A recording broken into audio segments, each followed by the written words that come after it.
what do you think the most important lessons were that you learned from your parents?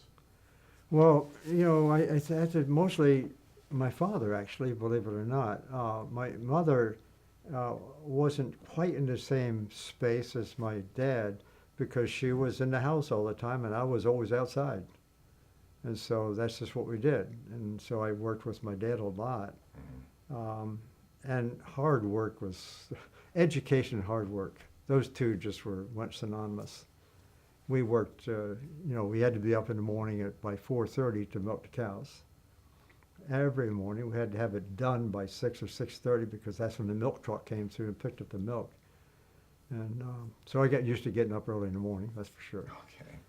But and for the rest of the day, especially in the summertime, if I wasn't going to school, it was actually out in the fields, making hay, or we got on in our later teenage years running a combine. So there was always something to do. We worked from sunrise to sunset, literally. Uh-huh. And there was no stopping in between, and maybe 15 minutes for lunch. So would you say then the lesson you learned from that was hard work and dedication? Yep, hard work and dedication. And I think I remember reading somewhere how much your father valued the truth.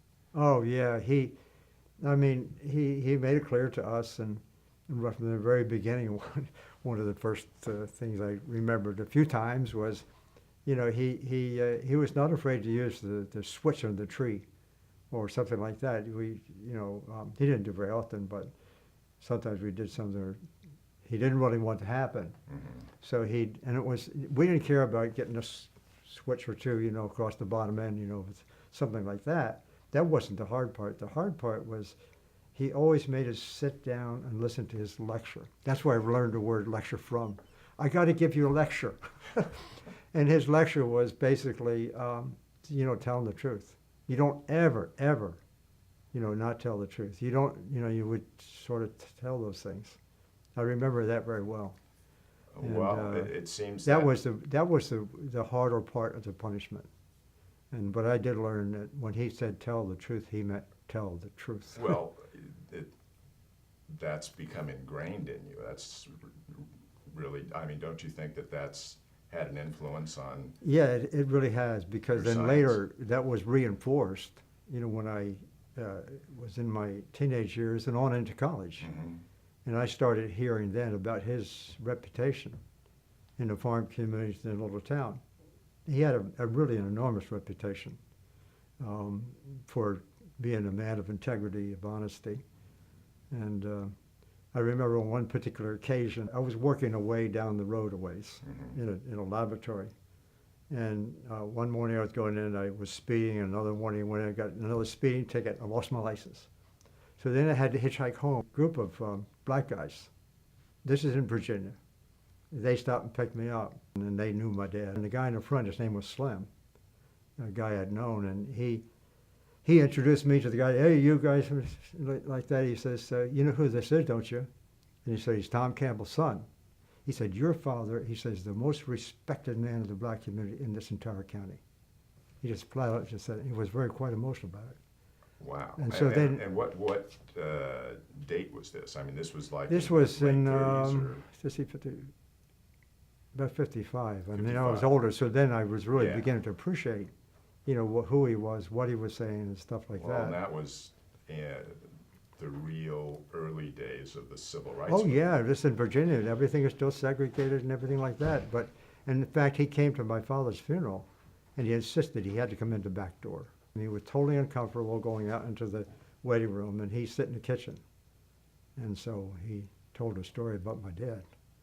So, yeah, that and some other things like that. I can remember going to the auction, the farm auction we'd have every Monday, and going down there and hearing men talk about him. He did have quite a reputation, for honesty and integrity and stuff like that. So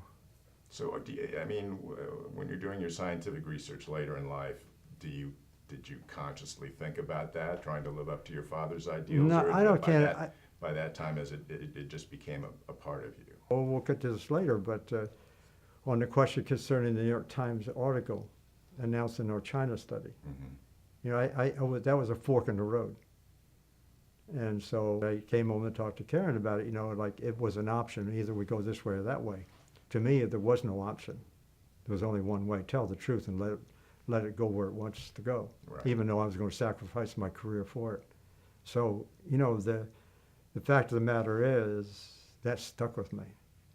You know, so how much, I mean, I know I was, you know, I was close to my dad, you know, so that mattered. That's a great story, and also you're talking about the China study, right? Yeah, at that time, the Yeah. New York Times had come out with the announcement of the China study results and results.